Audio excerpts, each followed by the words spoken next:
Assalamualaikum warahmatullahi wabarakatuh. Halo anak-anak, bagaimana kabarnya? Tentunya kalian baik-baik saja kan? Pada kesempatan kali ini kita akan belajar seni budaya bersama Ibu Siti Aisyah pada materi penerapan ragam hias pada bahan tekstil. Kompetensi dasar yang kita pelajari masih sama seperti minggu lalu, yaitu memahami prosedur penerapan ragam hias pada bahan buatan dan alam. Tujuan pembelajaran kali ini yaitu yang pertama, mengidentifikasikan teknik penerapan ragam hias pada bahan tekstil, mendeskripsikan teknik penerapan ragam hias pada bahan tekstil, menjelaskan jenis bahan tekstil dan sifatnya, menjelaskan jenis dan pewarna tekstil, kemudian menjelaskan prosedur penerapan ragam hias pada bahan tekstil. Penerapan ragam hias pada bahan tekstil, keindahan ragam hias Nusantara itu telah diterapkan hampir semua sendi kehidupan manusia. Tidak hanya terdapat pada bangunan rumah tinggal, peralatan rumah tangga, senjata tradisional, tetapi juga terdapat pada tekstil. Penerapan ragam hias itu untuk yang jenis motif flora, fauna, dan geometris pada bahan tekstil dapat dilakukan dengan cara membatik, menenun, membordir, menyulam, dan melukis. Bahan tekstil dibuat dengan menjalin penampakan dan benang lungsi dengan beragam pola jalinan dengan menggunakan alat tenun tradisional maupun modern. Jenis bahan tekstil dan sifatnya. Jenis tekstil itu dapat diketahui dari perbedaan jenis benang dan permukaan teksturnya. Sedangkan benang dibuat dari bahan alam, ada juga yang terbuat dari bahan buatan. Di sini contoh benang katun dibuat dari kapas. Kapas ini terbuat dari bahan alam, yaitu dari pohon kapas. Kemudian benang sutra dibuat dari serat yang berasal dari kepompong ulat sutra. Kain wol dibuat dari bulu domba. Bahan benang buatan. Di sini contohnya yaitu dakron, polyester, dan nilon. Ini digunakan untuk membuat tekstil dengan jenis tertentu. Bahan benang lain. Ini misalnya serat agel dan serat rami. Digunakan untuk produk tekstil lain seperti tas atau makrame.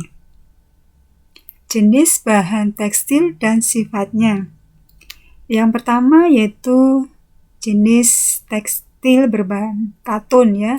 Di sini memiliki sifat menyerap air, mudah kusut, lentur, dan dapat disetrika dalam temperatur tinggi. Kemudian wool. Di sini memiliki sifat sangat lentur, tidak mudah kusut, dapat menahan panas apabila dipanaskan menjadi lunak. Kemudian sutra memiliki sifat lembut, licin, berkilap, lentur, dan kuat. Menyerap air dan memiliki rasa sejuk apabila digunakan. Berikutnya tekstil bahan polyester dan nilon. Ini berasal dari serat buatan. Ini memiliki sifat tidak tahan panas, tidak mudah kusut, tidak perlu disetrika, kuat, dan jika dicuci cepat kering.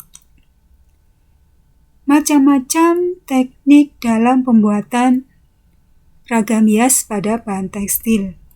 Yang pertama ada teknik menyulam, yaitu teknik menggambar dengan menggunakan alat jahit, yaitu berupa jarum sulam, benang, dan pemidangan. Kemudian yang kedua teknik membatik, yaitu cara membuat atau menggambar motif pada kain atau bahan lain dengan bahan malam, cetak dan celup dengan warna. Di sini batik tulis itu biasanya menggunakan alat canting. Batik cap itu menggunakan alat cetakan yang sudah diberi motif. Kemudian batik celup itu biasanya menggunakan ikatan. Berikutnya yaitu teknik sablon. Teknik sablon di sini adalah teknik menggambar di atas bahan dengan bentuk yang kita hendaki menggunakan screen sablon dan rakel sablon. Kemudian berikutnya yaitu tenun ikat. Teknik di sini adalah teknik menggambar dengan cara menenun benang pakan dan benang lungsing. Kemudian berikutnya yaitu teknik bordir, yaitu teknik menghias kain dengan jarum dan benang dengan menggunakan mesin jahit. Itu tadi anak-anak materi yang kita pelajari pada pertemuan kali ini.